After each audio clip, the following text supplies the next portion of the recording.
Da Vittorino, panificio, caffetteria, paninoteca e pub, aperto dalle 4:30.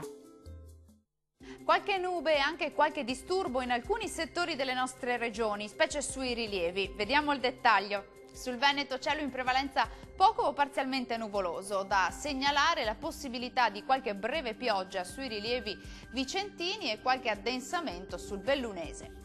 Temperature massime che risultano essere in lieve aumento e previste sui 24-31 gradi, valori minimi stazionari sui 13-19 gradi circa. Andiamo ora a vedere che tempo farà sul Friuli Venezia Giulia. Tempo stabile e soleggiato su gran parte della regione, va evidenziata tuttavia una maggiore instabilità sui settori alpini.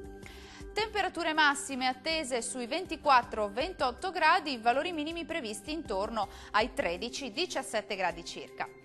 Concludiamo con uno sguardo alla situazione del Trentino Alto Adige. Cieli più nuvolosi sulle Alpi confinali anche con rovesci sparsi, specie in giornata. Sole prevalente altrove, salvo una diffusa e parziale nuvolosità.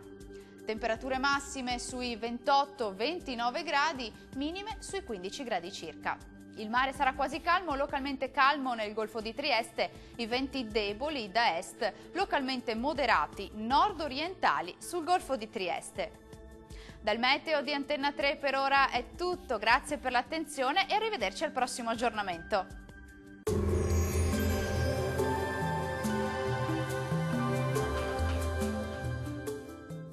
Da Vittorino, panificio, caffetteria, paninoteca e pub, aperto dalle 4:30.